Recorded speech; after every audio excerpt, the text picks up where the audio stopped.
CM ಆಗೋಕೆ ಶಾಸಕರ ಬಲ ಬೇಕಿಲ್ಲ ಎಂಬ ಡಿಸಿಎಂ ಡಿಕೆ ಶಿವಕುಮಾರ್ ಅವರ ಹೇಳಿಕೆಗೆ ಈಗ ಎಚ್.ಸಿ. ಬಾಲಕೃಷ್ಣ ಅವರು ಕೂಡ ರಿಯಾಕ್ಟ್ ಮಾಡಿದ್ದಾರೆ.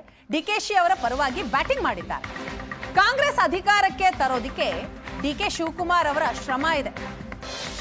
ಡಿಸಿಎಂ ಡಿಕೆಶಿಗೂ ನ್ಯಾಚುರಲ್ ಆಗಿ ಅವಕಾಶ ಸಿಗಬೇಕು. ಡಿಕೆಶಿಗೆ ಒಂದು ಅವಕಾಶ ಕೊಡಿ ಅನ್ನೋದು ನಮ್ಮ ಅಭಿಪ್ರಾಯ. ಹೈಕಮಾಂಡ್ ತೀರ್ಮಾನಕ್ಕೆ ಎಲ್ಲರೂ ಕೂಡ ತಲೆ ಬಾಗ್ತೇವೆ ಅಂತ ಹೇಳ್ತಾರೆ ಬಾಲಕೃಷ್ಣ. ಅಲ್ಲ, ಎಲ್ರಿಗೂ ಅವಕಾಶ ಸಿಗಬೇಕು. ಡಿ ಸಿ ಎಮ್ ಅವ್ರಿಗೂ ನ್ಯಾಚುರಲಾಗಿ ಅವಕಾಶ ಸಿಗಬೇಕು. ಡಿ ಸಿ ಎಮ್ ಅವರು ಕೂಡ ಪಕ್ಷದ ಸರ್ಕಾರವನ್ನು ತರಲಿಕ್ಕೆ ಅವ್ರದ್ದು ಒಂದು ಶ್ರಮ ಇದೆ. ಅವ್ರಿಗೂ ಕೂಡ ಅವಕಾಶ ಸಿಗಬೇಕು ಅಂತಕ್ಕಂಥದ್ದು ಎಲ್ಲರ ಅಭಿಪ್ರಾಯ ಕೂಡ ಇದೆ. ಆದರೆ ತೀರ್ಮಾನ ಅಂತಿಮವಾಗಿ ಮಾಡ್ತಕ್ಕಂಥದ್ದು ಹೈಕಮಾಂಡ್. ನೀವು ಕ್ಲೈಮ್ ಮಾಡ್ತೀರಾ ಅಂತೇಳಿ ಸರ್?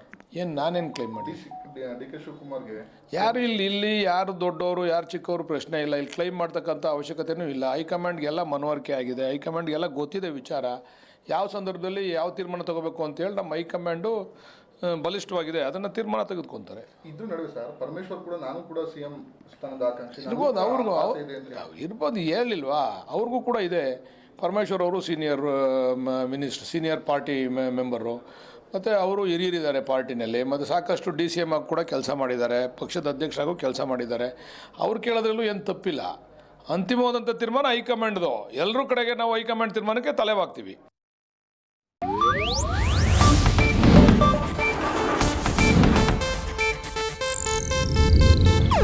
ಇದು ಏಷ್ಯಾನೆಟ್ ನ್ಯೂಸ್ ನೆಟ್ವರ್ಕ್ ಪ್ರಸ್ತುತಿ.